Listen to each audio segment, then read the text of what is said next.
What's going on, everybody? Welcome into the Sunbelt Syndicate. Oh my gosh, what a way to open the show, tripping over the title of the show. But this is the basketball edition, aka the Round Ball Roundup, presented to you by Dogs Media Network, part of collegefootballdogs.com, also sponsored by W Energy. Down below, promo code SB Syndicate at checkout. Help us out a little bit. They just announced what their best-selling flavor was, which is Big Tears Energy. And that doesn't tell you at all what the flavor is, right, TJ? But it is a blue raspberry flavor, which makes sense, right? You want that little pucker, that energy, that taste there, I guess. But welcome to the show, TJ O'Sullivan, Coastal Carolina grad and covering basketball for College Basketball Review, right? I get that right? Yes, CBB Review. I'm a staff writer with them, and I do a little work with ESPN Syracuse on the side. Perfect, man. That's so. And also, I snooped around on you a little bit and found out you're actually from Shelton, Connecticut. Is that correct? That is correct. So did I have to ask, did you grow up a Huskies fan, or are you still kind of a Huskies fan, or no interest in I'll get a lot of hate from people in my hometown, but I am not a Huskies fan. Okay. I actually wanted to get as far south of Connecticut as possible, which is why I ended up at Coastal Carolina. Much better winters down there. Does make sense. So were you born and raised in the Connecticut area then, or were you from the South and wanted to return back down south? Originally born in Texas. I left when I was very young. I was raised in Connecticut. And then for the past couple of years, going to Coastal Carolina and then, bouncing around the East Coast, just trying to find work where I could. And we ended up at Syracuse, starting to do some coverage for the men's and women's basketball teams and, just chugging along, I guess. Nice. So you did end up in that northeastern harsh winter though again, huh? Yeah, exactly. I tell people all the time, I traded palm trees for 3 feet of snow every snowfall. It's I wish I could go back. Yeah. Oh man, I don't doubt it, man. I spend at least a week, sometimes two, in the Myrtle Beach area, so I definitely know that part of South Carolina pretty well at this point. I guess mostly North Myrtle Beach, or is it Cherry?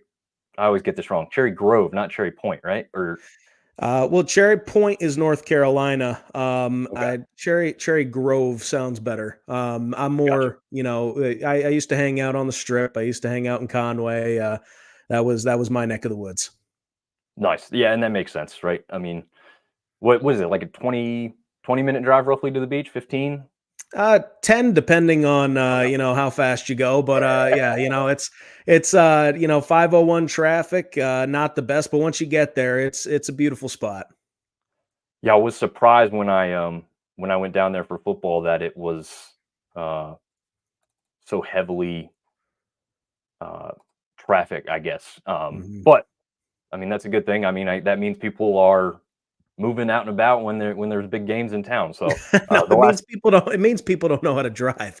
It's well, yeah. but yes, it definitely the culture with Coastal since 2020 has gone up, and that was something that I was privileged to be able to witness, that community growing. Yeah, I got to see some interviews with you and Grayson McCall and oh gosh, Jamie Chadwell outside the Cure Bowl. So it looked like you got to go down and partake in that in the past, huh? Yeah, got to go down. I was a student reporter with WCCU radio, and it looks like I lost the camera on my end. We can Um, still hear you though, so please yeah, continue. I'll add you back absolutely. up. Yeah. Um, but yeah, I was a student reporter down there, and that we got to call the entire home schedule of the football season. It was my first time doing any sort of play-by-play, and from there, got to go down to the Cure Bowl, and that was one of the coolest experiences. That was the second year for Coastal in the Cure Bowl, and we had a chance to actually experience it this time around because that first one was right in the middle of the pandemic. So getting a chance to actually experience bowl time festivities and interviewing about half of the team, it was a really cool experience. And Coastal got the win in we'll say less that we'll say, I guess, sus fashion, but we'll take a win when we can get it. No, absolutely. At that point, last game of the year, you just want to go out with the dub. It doesn't really matter how it comes. We saw that a couple times with Sunbelt teams this year, right? I mean, there were some ugly ones, and there was some ones where a couple of our teams were up pretty big at the beginning and then blew it. So if you get a W, it doesn't really matter how it comes because got the whole offseason to enjoy it and celebrate the victory, I guess. But yeah, I am glad to hear that you got to experience it because I didn't realize the first one you went down to was the COVID one, which is it's not fun to go to a destination bowl game and then be restricted, I guess, right? Right, exactly. It is it's weird. And we didn't get to really experience that, but that 2021 game, that was awesome. Oh yeah, oh yeah, absolutely. Um, Well, without further ado, we will jump into some basketball stuff here. And I guess before we really get going with some of the scores, I'll go ahead and get them up just to kind of a quick review of some of these things. And we'll just kind of talk if anything really stood out. I always start, TJ, back from essentially the last show, right? Just a rehash, just so we have the common stuff in front of us. So App State escapes Georgia Southern 85-84 in overtime. Tyrene Moore for Georgia Southern has been their best player, but you've got Absam and Harkham who really luckily pulled it out for App in the end, but not a pretty game. And then you've got James Madison who beat ODU rather easily and actually for the third time because they had a game early on in the season which was not considered a conference game. I guess we've seen that. Is that becoming more common, TJ? Because I feel like I saw it last year a few times too, where conference teams, maybe not in the bigger conferences, but some of these smaller conferences that maybe struggle for scheduling are kind of just saying, hey, we'll just do a one-off. There's no return game type of thing. Is that more commonplace here in basketball these days from what you see? Well, it all depends on the scheduling. I mean, I know that Syracuse, for example, they played at Cameron Indoor this year, and then they just don't get a return game. It all comes down to scheduling who these schedules are made probably, months, years in advance at times. So Yeah. I think it all just comes down to what kind of travel these teams want to put in, what makes sense. And for some time, because there's only so many games you can fit into a season, that's really all it comes down to. Yeah, I guess that does make sense. It's just weird that, well, maybe not weird. Maybe it makes even more sense that these two teams aren't terribly far apart. Although I think, well, it's hard for me to say. Old Dominion's kind of out there on an island a little bit, even though they're East Coast. Their closest team might be James Madison. It may be close between Coastal and James Madison, to be honest. I feel like even though they're both in the state of Virginia, it's like a 4 or 5 hour trek for them, which maybe put you in coastal Carolina territory before too long as well, because you kind of maybe shoot down I-95 there to jump down to the Conway area. But interesting nonetheless. JMU gets the best of them for a third time. Arkansas State takes care of ULM again rather easily, 15-point game. Troy just barely escapes some pesky Panthers, 78-74 in this one. Are you a clear-cut favorite guy? Like you think like Troy might be the head of this conference as of right now, or you think it's somebody else? I don't know that it's clear cut right now. It's there's four teams right now in this conference that really stand out to me. It's App State, James Madison, Troy, and Louisiana. Those are that's your top tier. I think that App State and James Madison are a half step up from the other two as it stands right now. But Troy definitely, they've only lost 2 games in conference. They're doing the work when it matters, and they're someone to be worried about down in Pensacola. If I remember correctly, they play the tournament in Pensacola. That's correct. Yep. Yeah, but there's someone to watch out for because you look at James Madison and the talent that they have and the defensive presence of App State, and those are the two teams that are making the rounds in your mid-major top 25, and those are the names coming out of the Sun Belt. But Troy keep an eye on them. They are, a 4-point win over a struggling Georgia State team. Like, don't pay any attention to that. Pay attention to the games before that led to them being 10-2 right now in conference. Yeah, no, very true. I definitely agree with that. Definitely one of the more formidable teams in this one. Rounding out the Saturday scores, Cajuns, as you just mentioned, one of the better teams here, easily take care of South Alabama, 80-68. I think it was Hosanna Katinge's big game in that one that helps the Cajuns to the victory. Texas State on a streak here lately. We'll cover their other game as well, but they end up beating Southern Miss 60-55. And Marshall TJ unfortunately gets past your alma mater rather easily, 91-74. All right, we got you back up on screen. Yeah. So, what quickly before we move on to the Wednesday scores, Coastal Carolina, obviously, like you said, you kind of covered them when you were down there. What are your thoughts on the team? I mean, you were there when some of the good years, when your historic coach was still in charge, and now there's been a change there. Obviously that means some player movement's going to happen as well. What are your kind of current thoughts on where Coastal sits and what the future may hold for them? Well, when Coastal has found success in recent years, and there hasn't been much of it, but when they have found success, it has been the modern college sporting model, which is attack that transfer portal, find those D1, those high major bounce backs, and you end up building a team basically year to year, and you got to see if they mesh. Back in 2022, they meshed and they ended up in the finals of the basketball, the basketball tournament, I think is the is the name of it, or the class, or the basketball classic.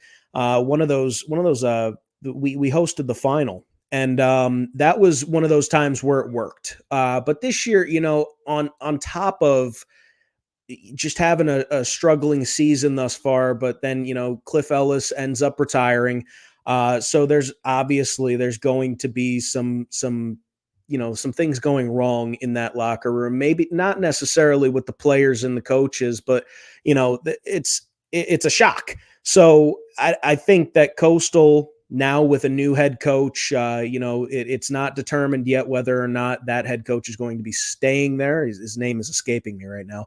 But they figure out what they're going to be doing this offseason, and then they move forward, and hopefully they can attack that transfer portal in the offseason and start the new era of Coastal basketball on a much more positive note. Yeah, it just makes too much sense for a beach school essentially to be good at basketball. To me, you probably be able to play outside most of the year, and to just kind of, like the mountain schools like James Madison and App State and Marshall. I mean, they could be good too, but it's harder thought process to think a lot of people desire to be playing basketball up in the really cold climates. Although, as we just opened the show and talked about UConn being one of the best teams and obviously the champions from last year, they don't really struggle in the regard of, a cold climate to play basketball in. When you've got a historic culture and program, I guess it doesn't really matter. But obviously most of the Sun Belt schools are not, unfortunately, falling into that category. So, but yeah, I mean, I think the warmer climate teams hopefully can hold some sort of an advantage. After Marshall gets the victory over Coastal, though, they get hammered pretty good by Troy again. As you mentioned, one of the better teams in this conference. Southern Miss takes care of ODU, who's had their struggles as well, just like Coastal Carolina. They lose 78-73 in that one. Coastal Carolina, once again, drops another one to ULM, 79-75. And the Cajuns drop a surprise one down there in the Cajun Dome to Georgia State, as we mentioned, kind of pesky against Troy in the weekend matchup. And then they stay hot. They stay good in Wednesday's game and beat the Cajuns. That was a little bit of a surprise to you to see that one end up that way? It would have been a surprise had it not been for the entire state of Georgia winning games that they're not supposed to.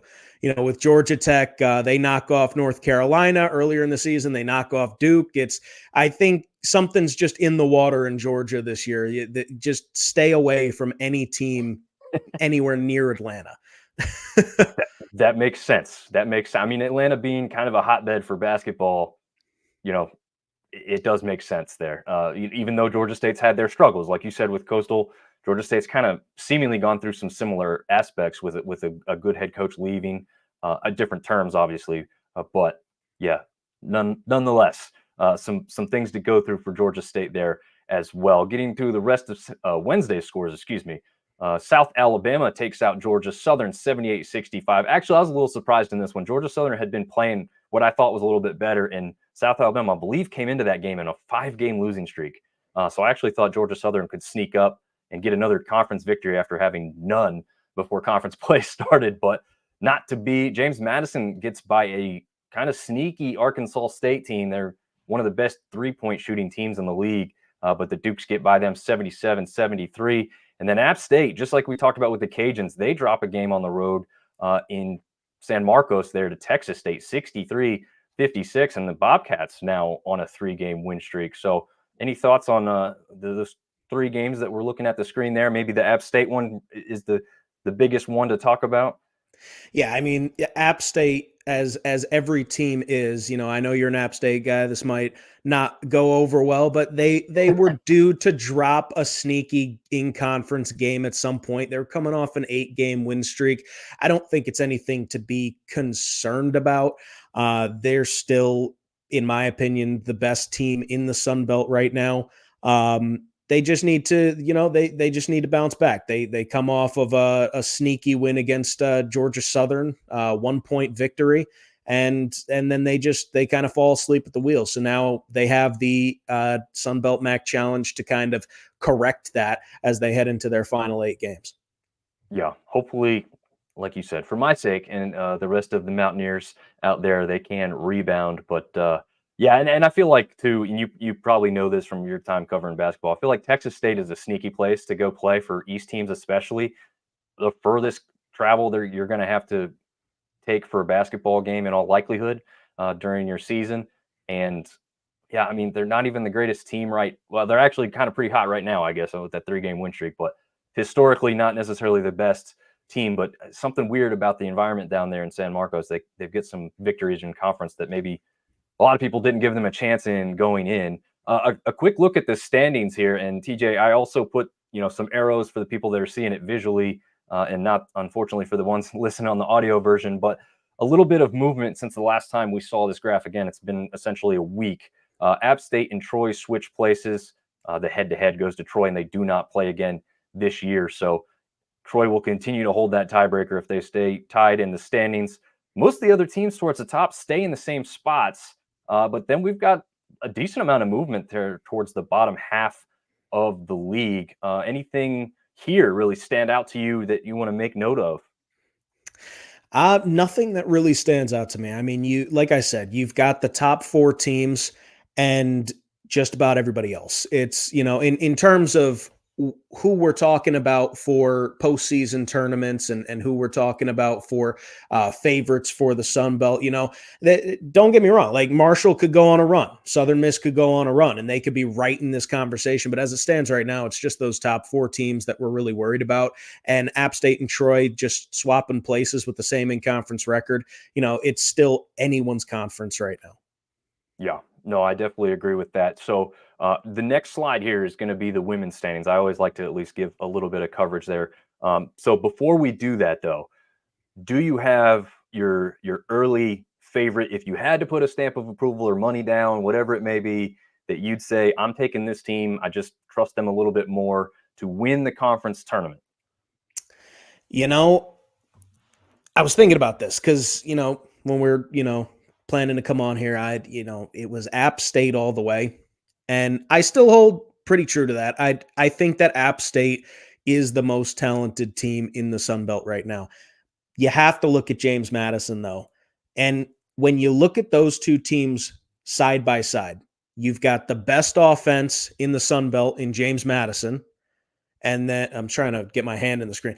The best offense in the Sun Belt in James Madison. And then you've got the best defense in App State.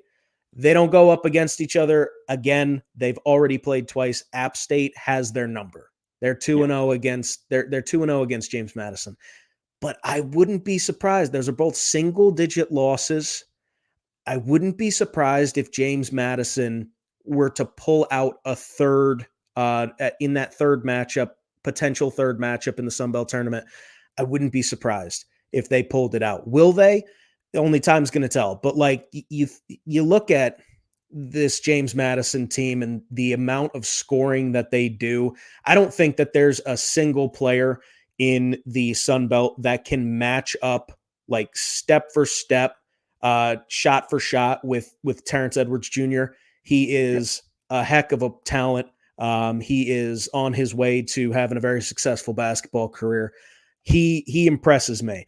And I think just one of these games, one of these times, you're going to see TJ Bickerstaff have just as impressive of a night when they're going up against a team like App State or a team like Troy or Louisiana.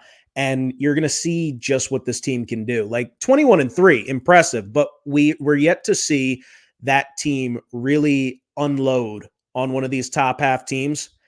And it's just bound to happen. And I think it could happen in a really, really good spot. So I have a slight lean towards James Madison if they have to play for a third time. I think, and it's true almost every sport, right? Like it's hard to beat any team that many times in a row without dropping one. So I think you're right, and it makes total sense. And one more name, I love the two names you threw out. TJ Bickerstaff is just, when you watch him, he's just fluid. Like he's just a solid, consistent basketball player. Noah Friedel, he's been hot this last week, these last two games.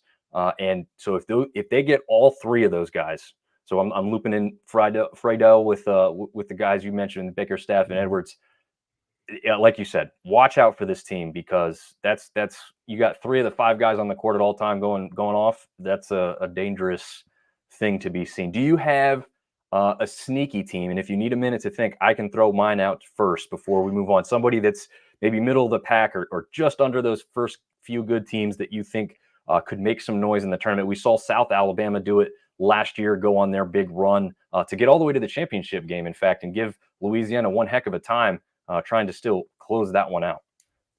Well, I mean, I've already kind of said, any team in Georgia is not a good pull. I think Georgia State is someone that you can, think about 2 or 3 years ago when Georgia State won the Sun Belt tournament. Nobody expected them to do what they did, and then they ended up in the dance. So I think that Georgia State,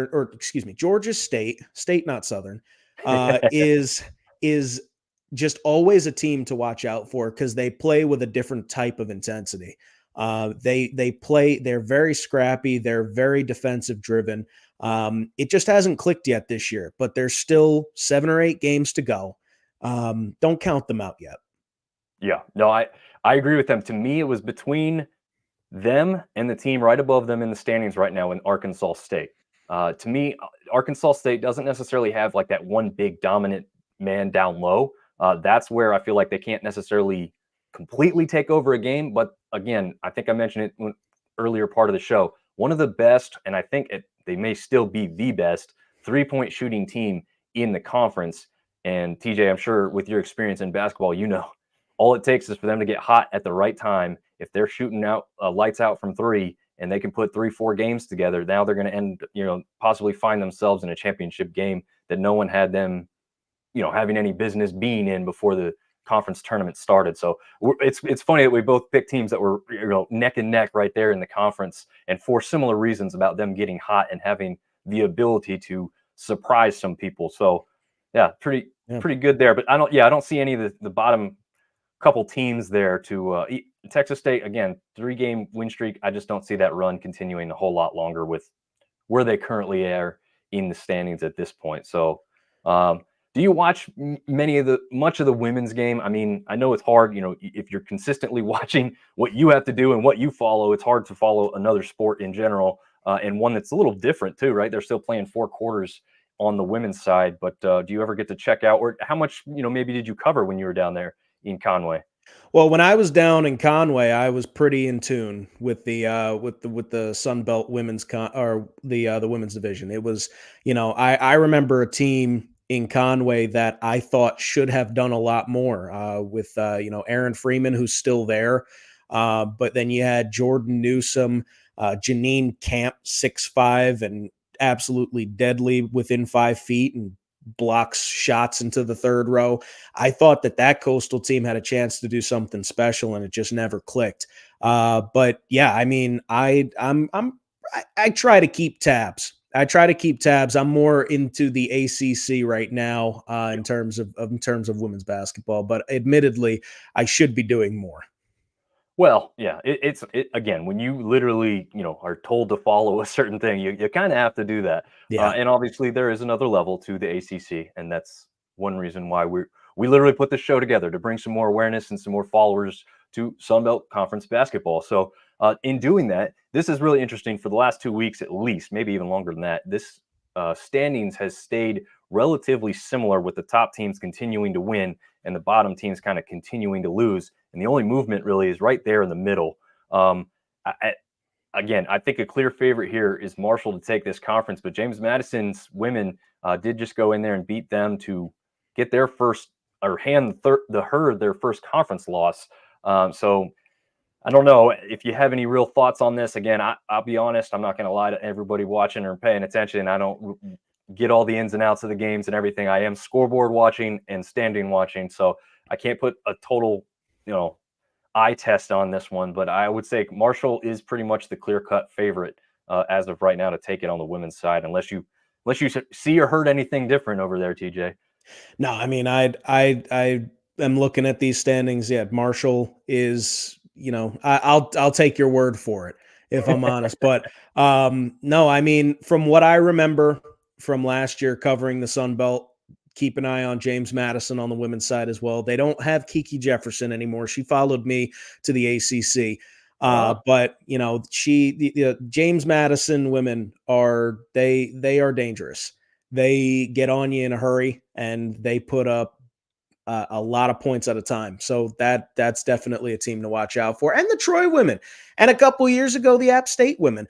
I would say 6-6 App State. Just keep an eye on them. They might be a sneaky Final Four pick in the Sun Belt tournament. I keep almost saying ACC tournament. I apologize, but no, they could be a sneaky semifinal round pick. Yeah. Oh well. Hey, I'd personally love to see it. I know. I'm just playing to my audience right now. Yeah, exactly. We do have a question, and I want to get to it before we move on here. It's football related, so Okay. obviously that it comes from the Big Ten backers, who are also part of the Dogs Media Network, for any Big Ten fans out there. But he's asking, what do you think about Cignetti clearing out the staff and taking them all to Indiana?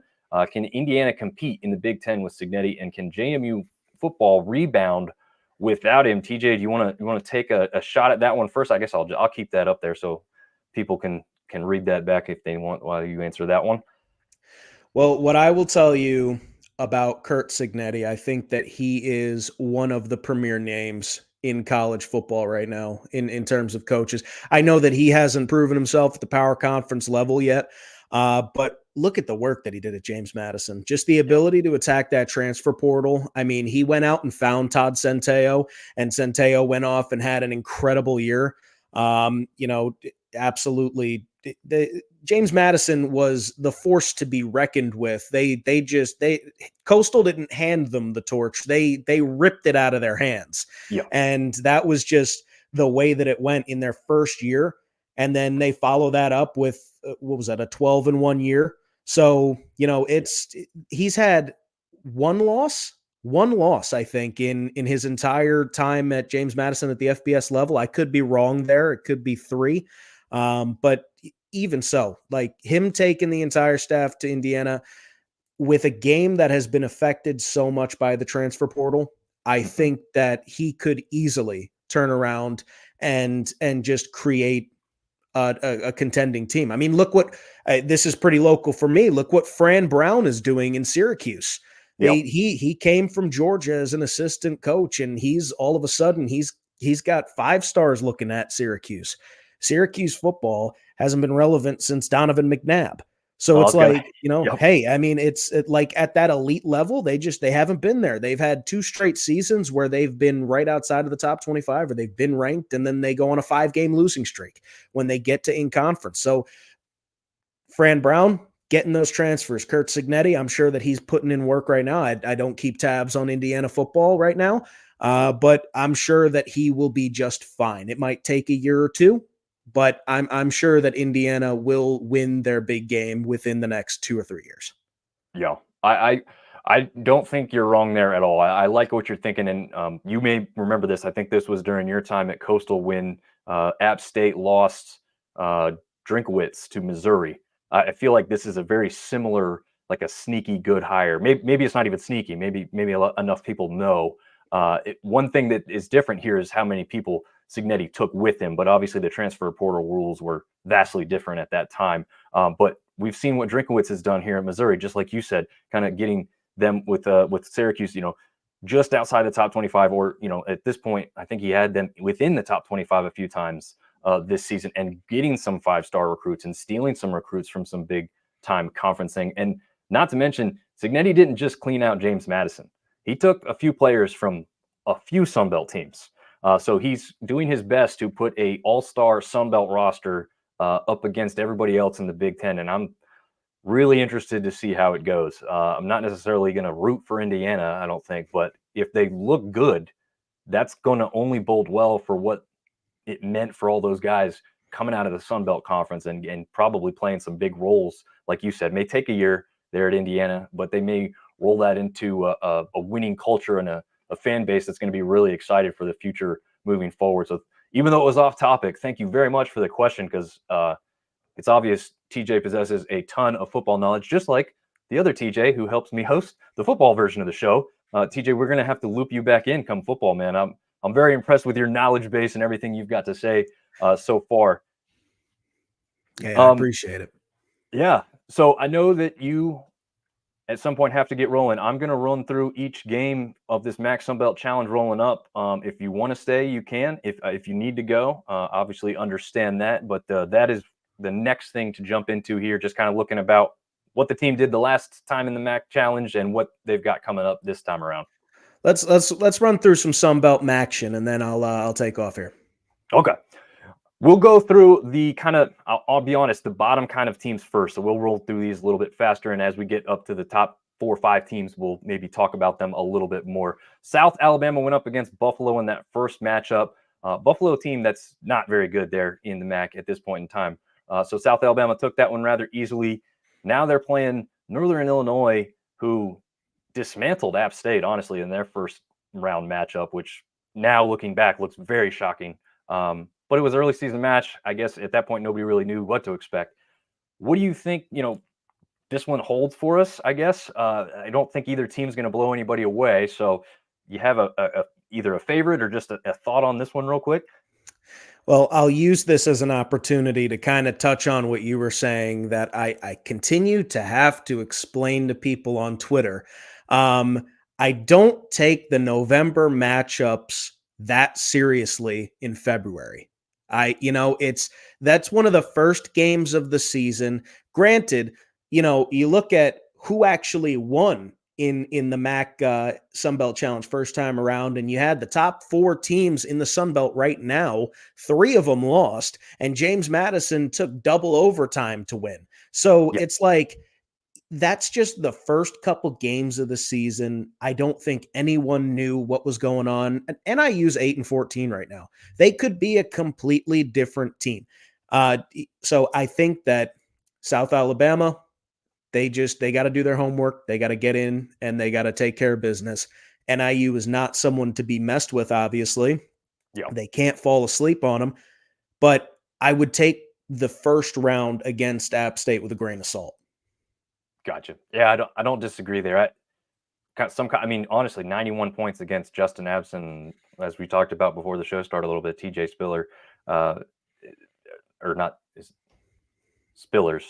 I can't even know the first name. Sometimes I'm getting all the things mixed up. But yeah, it seems kind of strange at this point. I think someone scored 91 points on them earlier in the season.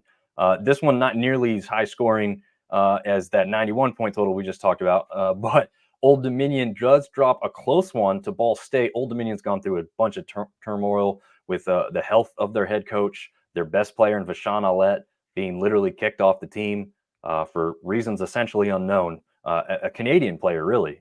He had come down from up north, the Great White North, and been the best player actually the leading scorer in the conference when he was removed from the team, surprisingly enough. So what do you think that kind of presents in this one with what they've lost going up against a team like Central Michigan, who kind of just like the game we talked about before, not really doing a tremendous job of winning games there in the MAC at this point of the season? Well, maybe not at this point in the season, but Central Michigan also, they're 8-3 in conference. I think that Central Michigan is at the point right now where they are still in the picture for some higher seedings. And they're going to take this one seriously. Like, you take every game seriously, but I think they're going to have a little something extra here, try and get some bragging rights for the MAC conference. This is a game that I don't think Old Dominion stands much of a chance in. I think that, like you said, there's a lot going on in that locker room. It's not impossible. I don't think this is the marquee matchup that we're going to be talking about. There's two of them, but I think Central Michigan will take this one. Yeah, I feel like this one's weird to me, and to be honest, I was totally confusing Central Michigan with Western Michigan because the colors are somewhat similar, but that's where my mind goes. But yeah, Central Michigan, this is one of those weirder matchups, like where the MAC team is kind of quite a bit higher than the Sun Belt team. I think they try and usually kind of match these teams up pretty well together, but this one didn't get that. So very interesting to see this one here. Next one, we've got ULM, again, playing the Central Michigan team we just talked about in that first round, winning by 10 in that one. And now they're going up against a team who's right in the standings worse than what Central Michigan is, in a team down there towards the bottom in Eastern Michigan. Is this a similar thing of the game we just saw, but flip-flop where the Sun Belt team is a little bit more superior than the MAC team, or are these kind of closer than they look in the standings side of things? I think it looks probably a little closer, in the same sentiment of don't take the November games that seriously. ULM coming out and beating a Central Michigan team and then going on to be 8-14. That's I think that's the opposite effect. Is they caught them early season on a good night. So I think this one will be close. I think it'll be maybe 5 points or less difference. I don't know that I have a pick in this one. I think it's going to come down to just, who's having a better night from the field. Yeah, that makes sense. I know that they've got I believe he's Russian, maybe Ukrainian. They've got a big man down low for ULM. I'm going to butcher his name, but it's Nika Metsva Meshikasavilla. I probably crushed that. But you did better than I would have done. Either. You did better than I would have done. Yeah, I hopefully they just call him like Mets or something because it's the first 4 letters of the name. I'm sure you can get away with that. You're doing a broadcast. I can't imagine trying to trip over that thing too many times. As you just in practice. Just in practice. Hey, you. That's what. Yeah. Yeah, exactly. Oh man. So next one we've got up is Bowling Green that took out Arkansas State in round 1 there, 81-75. Now Arkansas State's going to match up here with the Ohio Bobcats, and honestly, I can't remember off the top of my head. Ohio's kind of sitting there at 7-4 currently in the MAC, just 13-10 overall. So not a vast difference from where Arkansas State is. This one probably more even across the board, I guess, going in and trying to decipher who. I think actually, I had a question mark beside this one because that meant to me this one's more of a coin toss. Like if I was betting man, I wouldn't put any money on this one, I guess is what I'm thinking. This one and the ULM Eastern Michigan game, I'll stay away from DraftKings on this one. It's I remember covering Norshad Omier when he was with the Red Wolves, but this is not the same team, and they haven't really seen the same success since. Ohio, on the other hand, sitting 5th in the conference right now. Arkansas State, they're in the middle of the pack in the Sun Belt. This is just going to be I think this is going to be one of those battleground games to see who actually comes out with this conference is, which one of these teams takes this. Yeah. And I did want to note, at no point did it really make sense to throw it in, so I'll just throw it in now because we're talking about some teams that are kind of close. The MAC did take this first round in games overall 7-5, and to be totally honest with you, I've got almost like the exact flip of this in my, predictions for the Sun Belt to kind of come out on top. And part of that is probably because most of those teams are hosting. But that, is what it is there. Yeah, I mean, there are some tough environments in the Sun Belt. It's not known as a basketball conference, but like some of these fan bases in the Sun Belt, they get loud, and that affects an offense coming in. And does it also do the same thing when there's not much of a presence too? I mean, is it hard? It's got to be hard sometimes for players to go play in places where there really isn't any fans too. In the same regard, I feel like the MAC probably puts more butts in seats. I've not actually looked at those numbers to be totally honest with you, but I would assume MAC teams are bringing more people on average than Sun Belt teams in basketball. Do you know that to be any kind of fact at all by I chance? know that there are some MAC teams that definitely bring in more fans, Okay. but I think kind of what you're getting at, my take on it, like it's not necessarily the lack of fans that throws off a team coming in, but I think it kind of plays with your mind a little bit, like, oh, these guys don't even get fans, and then they fall asleep at the wheel. So Ah, that could be what we see here. Now that the Sun Belt's hosting, there are a couple of fan bases that pack out the arenas, and then there are others that basketball is just not their sport. So, I'm not going to speculate on that, but it could very well be a factor. yeah. It'll be interesting to see with some of these places because unfortunately, a team like Georgia Southern has not got a lot of excitement around them right now. Although, kind of as mentioned, that they didn't win a single game outside of the conference. They come into this conference; it's not really easy to string wins together in, and they've won five. So kind of a surprise there. So again, nothing would maybe surprise me in this one, especially since I think we talked about Buffalo being, literally the very bottom of the MAC at this point. 1-9 in conference, just 8-5, or I'm sorry, 2-20 overall. Wow, 2-20, which is I did a double surprising. take. It's Yeah, surprising. Buffalo is usually a team that or a program that puts a scrappy team out on the floor. They have checked out this season. That was surprising for me to see. yeah, absolutely. No, that's why I just did a double take. I'm like, wait, did I read the wrong, the wrong stat line there? Yeah, Yes, exactly. 2-20. Okay, well, I did take Georgia Southern in this one. That one was pretty clear to me. I just don't, like you said, Buffalo's not got it this year, and Georgia Southern, as much as their struggles had happened, I think they're probably the hottest they've been, kind of at this point of the season. Yeah, I agree A with you. team, yeah, a team we talked about earlier, Georgia State. Now, State, not Southern, as you mentioned before. They take down Western Michigan in their first matchup, 77-70, and now are matching up with Miami of Ohio. Miami kind of sitting mid-pack, just very similar to Georgia State. Is this yet another kind of toss-up game or a battleground state? I almost said battleground state.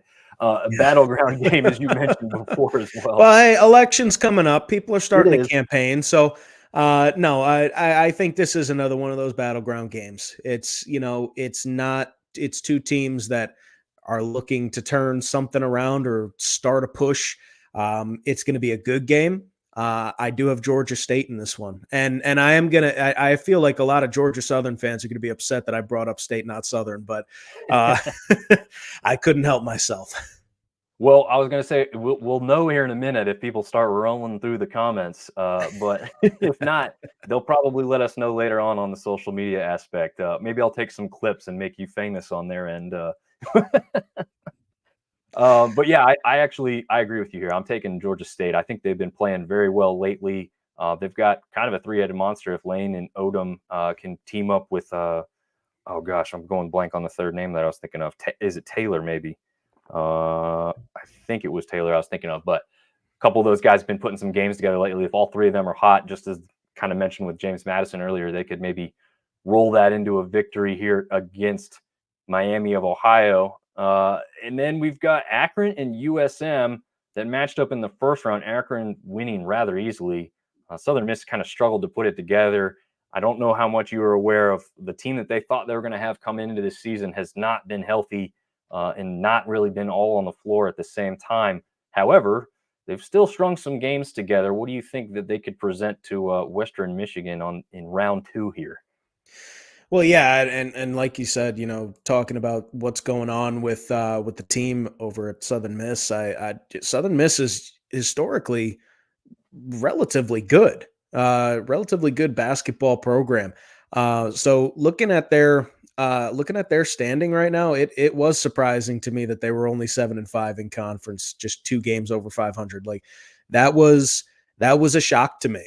Mhm. I wouldn't count them out.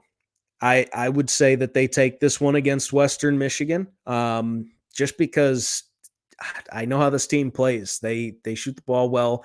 They play rough defense. They are very active. Yes. Yeah, I'll take the Golden Eagles in this one. Yeah, Southern Miss seems to always, like you said, they're very physical, a very physical team. They're very proud of how they play on the boards. I think at least 2, maybe 3 games this year, I've seen clips or been watching the game when one of their players gets cut in the face.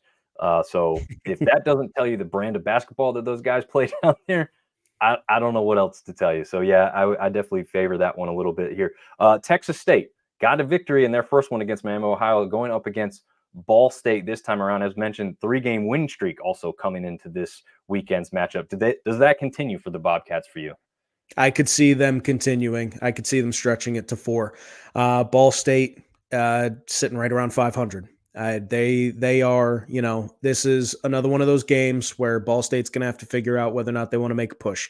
They're kind of out of the picture of some of those top couple seeds in the tournament at this point, but improving as much as you can. This is still a team that can they can pull out some wins when you don't expect them to. So I do have Texas State though. I think Texas State stays hot. I think they could be that late season push in the Sun Belt that really shocks and turns some people's heads. Yeah, I agree with you. I think they continue this role while they're hot here. We do have one question. Are we going to discuss the Washington State winning the Pac-2 in men's basketball? No, is the answer to that. Congratulations to Washington State by Yeah, default. yeah. Enjoy it while you can. One of 2 teams, one of them had to win, and there you go. Wazoo did it.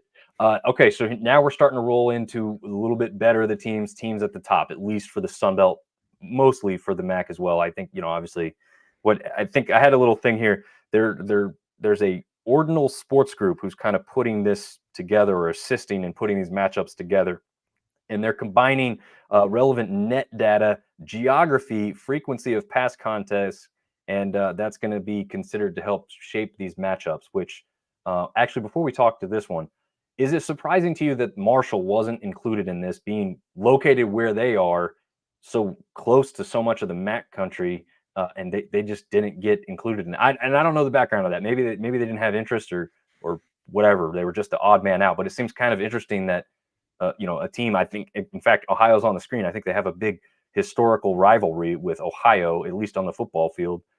Is it surprising that they were not included in this challenge? Well, a lot of these challenges, the ACC SEC challenge just started this year, and instead of not including half member Notre Dame, they kicked out Louisville. So I don't even know what goes into those discussions, but I think in Marshall's case, it hurts them a lot this year because they're just on the outside of those Elite Four, and they could use this as an opportunity to push their way up if they get one of those marquee matchups. So I think it hurts them, but I think it's just the way that the cards are dealt. Yeah, yeah. I found that interesting. I felt like the coastal one, maybe along with any team that was that far south, made sense. You could eliminated just about anybody from deep south and say that there's no historic thing here with any MAC team, so you leave them out. But Marshall was an interesting one to leave out for me, especially like you said, kind of they've got some history, with being good in the past and everything else. So, but speaking of current teams being good, Troy, as you said, early season loss to Ohio, probably a little surprising to see now. They end up matching up with Kent State, who you had mentioned took James Madison to double overtime. Probably should have won the game. I don't know how much of that one you actually saw. I was watching it in real time as it went. JMU had no business winning that. I mean, not that it wasn't close, it was, but Kent State really gave it up to even get to overtime in the first place. But we'll talk more about James Madison's side of that here in a minute. But what do you think about this Troy Kent State matchup? Well, I sound like a broken record, but go back to that November matchup and you look at where those two teams are now. James Madison, they've got 3 losses on the season. Kent State, they are now 12-11. So now that the season has gone on and we've kind of figured out what these teams have turned into, and we know that Troy now is hot. and Yeah. Troy is one of the best teams in this conference, in the Sun Belt, that is. I would take Troy in this one in a heartbeat. I don't think it's going to be. I don't think it's going to be necessarily close. Yeah, I think I can agree with that. And speaking of Troy, he comes back in and says, "Win is a win. Don't rain on my parade for Wazoo." No, you should celebrate it, Troy. You should definitely celebrate it as the Troy Trojans we expect to be celebrating this weekend as well. Again, they come back up here right away with the Kent State double overtime loss to James Madison in round one. James Madison is now going to take on Akron, who had the big win against Southern Miss in round one. Is this one probably, like you said, one of the marquee or the marquee game of this weekend? This one is the marquee. You can make a case for the next one. I assume we're going to talk about App State Toledo, but this Akron JMU game, this one is going to say a lot about James Madison. I think one of the major things that that I looked at each week, trying to see whether or not I can justify putting James Madison back in my rankings. Their best win is against Michigan State to start the year, but Michigan State hasn't panned out. No, They're an 8 seed in Joe Lunardi's bracketology, but like they are not what they are not the Spartans that we expected. no. And I think that, that kind of waters down what James Madison's resume is. You look at 14-0 to start the year, lost to Southern Miss, that's going to happen. You're going to slip up. 2 losses to App State, that really hurts. Yeah. So now you have a chance here to go up against Akron, which Akron being top of the MAC, they are ahead. If I'm not mistaken, they're ahead of James Madison in the net rankings. This is going to say a lot about James Madison as we finish this year.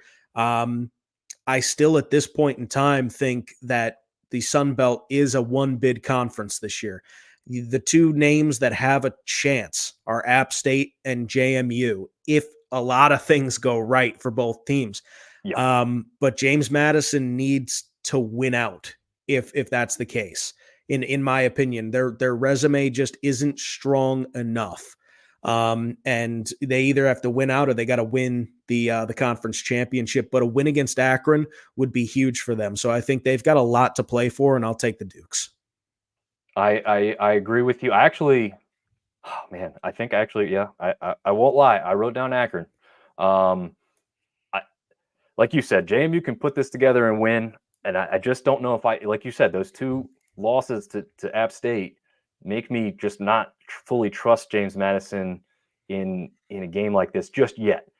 Because like you said, like you mentioned, the strength of schedule probably isn't there for James Madison. And winning this game would certainly help that. But at the same time, I just don't know if they've been in enough quality games yet to kind of win this one. I'd like to see it again, keep that power look.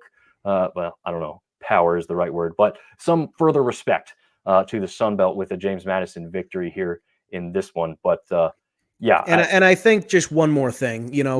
just to talk about the 2 losses to App State. Yes, those hurt James Madison, but App State is also in the mid-major top 25. They're the number 4 team.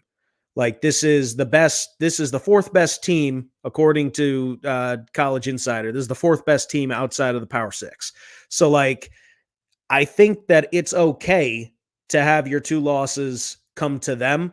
And even Troy in an in-conference game, Troy is the top of your conference right now. I think those are fine.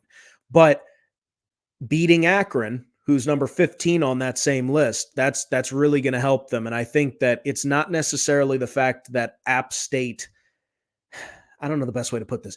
It's not that App State losing to them twice is like the end all be all, like you have no shot, Right. but you need to make the most out of the opportunities that you have in front of you if you're James Madison. Yes, absolutely. We got our Captain America, as he's known on YouTube. He's a big Troy fan. He was around for football season. So Troy Trojans, baby. He's come on and let us know he's still here watching some basketball coverage. So yeah, we think Troy's going to take care of business this weekend here to complete their second round of the MAC Sun Belt Challenge. You guys must be very popular to have Captain America watching your stream each week. That's I know, insane. right? That's Yeah, one heck of a number 1 fan. I don't hate it. Maybe it'll give me a Disney Plus, sponsorship over here I or don't, something. I don't think so. No, it's Fun definitely not fact, bringing in the Disney money. I worked at Disney for a little bit, and I didn't get a Okay. free Disney Plus subscription, so I don't think so. Oh yeah, we can all dream. And hopefully this, have you seen this streaming thing that they're? Well, I guess Disney's not technically a part of it, but ABC is with the sports streaming. Are you excited about that? Have good thoughts about that, or is that going to be not what we want because of the price tag it's going to carry in the end? What do you think about that? I could go down a rabbit hole here and extend this podcast to an hour 45 on my thoughts on this, but the short version is I think that my idea started with when Florida State was trying to rescind from the ACC and break away. If Florida State were to go, like, just think about it, like a team like Florida State with a brand that they have, going and getting like an Amazon Prime-esque deal, like Thursday Night Football has with Amazon Prime, or going with Netflix, or going with one of these streaming services. We're all going to streaming anyway, and Yeah. that could lead to, I think it could lead to football independence just across the board, and the restructuring of FBS. But I'm not going to go any further into that because I could, but I think that it's a very cool possibility. Yeah. No, I don't disagree with that. It looks like we've got a Red Wolves fan up in here too. TJ Lampy, if I'm pronouncing that right. I mean, would you think the E is pronounced at the end of that, TJ, or what do you think? Is it Oh, is it silent that's E? 50. It's either Lampy or Yeah. Lamp. We'll Yeah. we'll see. We'll see if we Welcome. get a response from him. But a Red Wolves fan, I think this might be our first Red Wolves fan who's jumped on and given us a comment. So love that. See that happening. All right. So App State gets hammered in their first round. Again, as you mentioned, and broken record, but it's true. Early season matchup doesn't really translate into what's going to happen this time around. However, they are playing Toledo, who's up there towards the top of the MAC as of, let's see, 9-2. I wanted to make sure I got that record right. 9-2 in the MAC, 15-8 overall. So not too far there behind Akron. Probably the second marquee matchup of the weekend. Do they beat the Rockets in this one, or do you have the Rockets upsetting the Mountaineers in this one? Well, Toledo received votes in the top 25, mid-major top 25. They are the real deal, I think, in terms of mid-majors. I think that they're going to be a real contender in the MAC. I am really impressed with App State's defensive ability. And I think that Trayvon Spillers, he gets not enough love. He is like, you watch this kid play, and he is the real deal. He has the post play, he has the rebounding, he has the ability to pass it out. He doesn't force things, and that's kind of App State's MO ever since Dustin Kearns took over. They are very patient. They let plays develop. They don't force it. They're smart and they're scrappy. I have App State. I have them by double digits.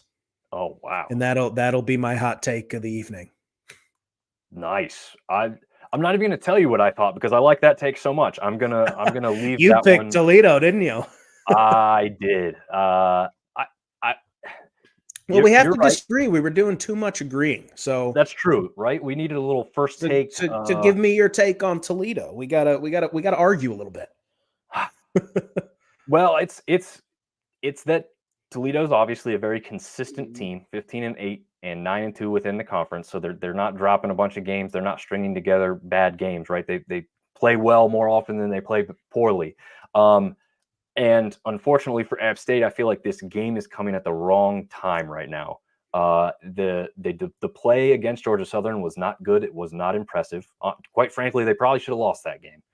They did enough to get it to OT and then won on what seemingly was a very fitting Justin Absent block as time expired to win that one in overtime down there in Statesboro. So they walked away from that, and you think, okay, ugly win, but it was a win. Like you said, you just got to win these things. But they did not rebound well against Texas State. And again, that's maybe not an easy road game to go out there in San Marcos and win. But to me, the play still didn't pick up any better. There was nothing that seemed to click. There was nothing seemed to light a fire in those guys. It just seemed too lackadaisical for me. And now you're coming to this matchup. The only advantage that I'll say, and hopefully that could change things, is those games I just talked about were obviously both on the road, and this one's going to be in the comfy confines of the Holmes Convocation Center there in Boone, North Carolina. So hopefully, again, I'm just going to lean and take your take now that I liked it so much. Well, I'll offer this. I think that, yes, it's tough to go on the road. I mean, they were on the road for the last 3 games. They faced Georgia State on the road as well. But I think that the one thing to consider is Texas State was their slip up.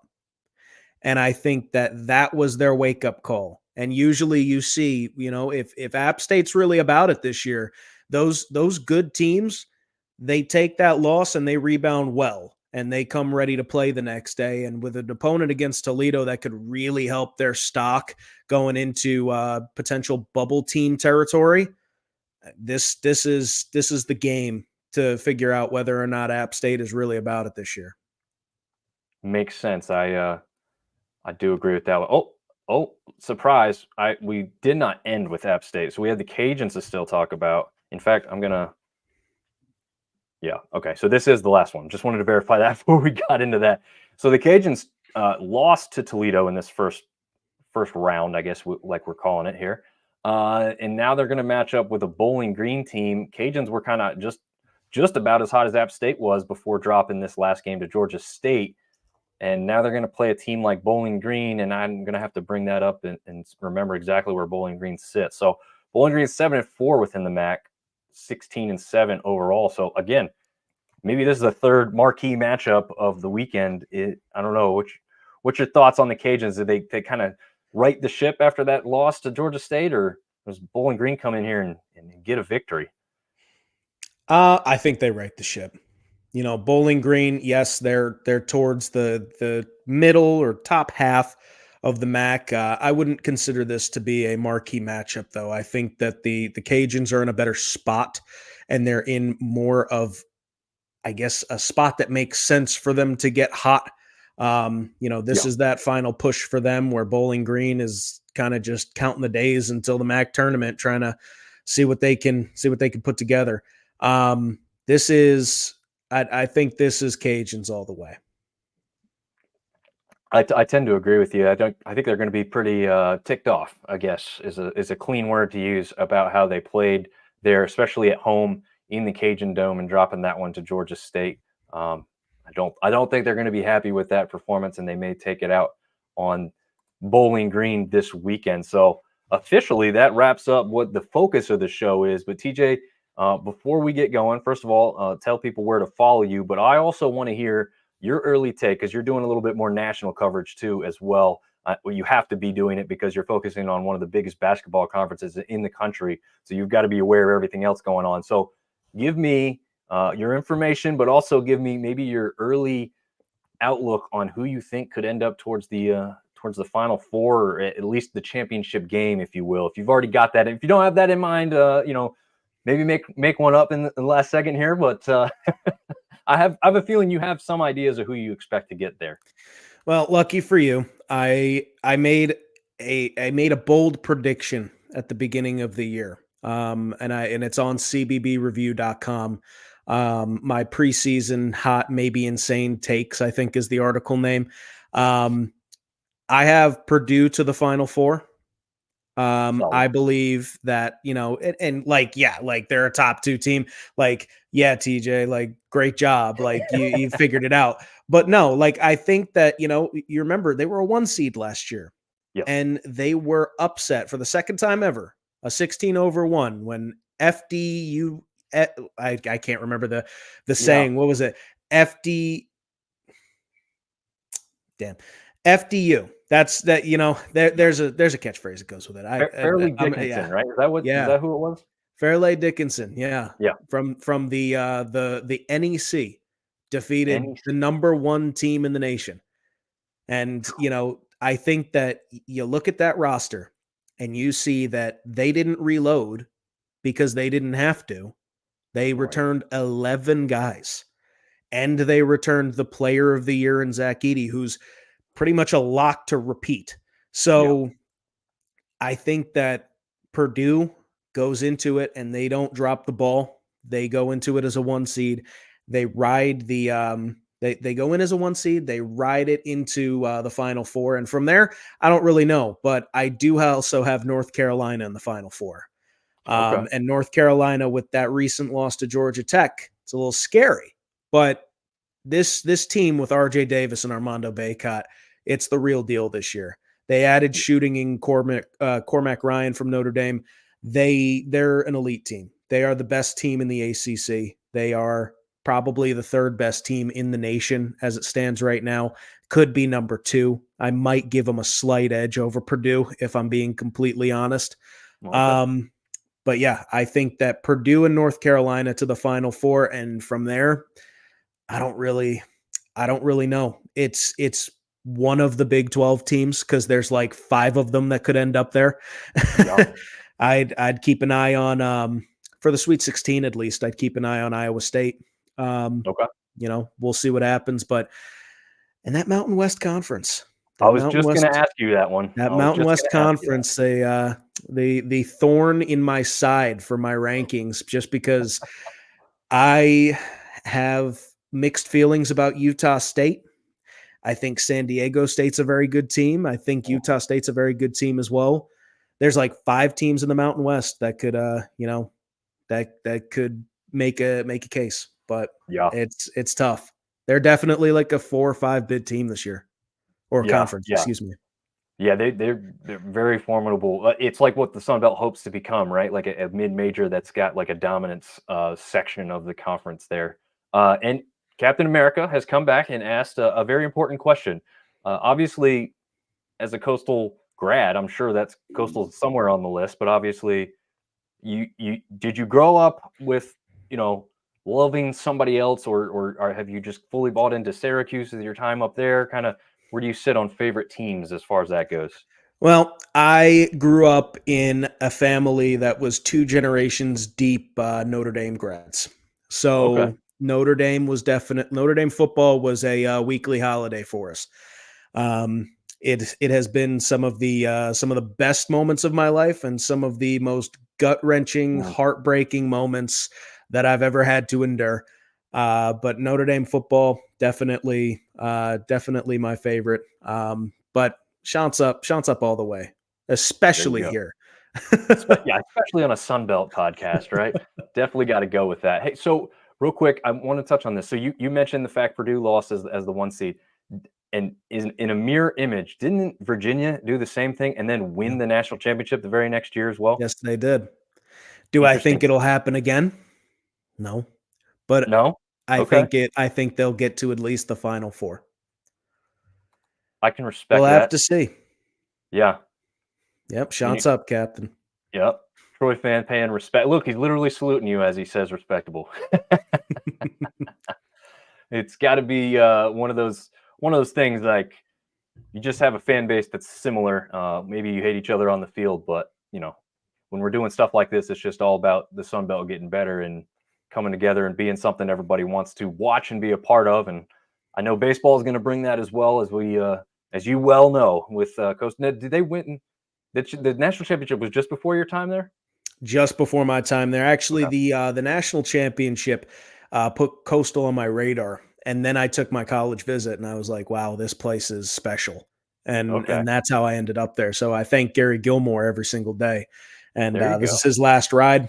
They're in the preseason top 25, so should be a great year for Coastal baseball.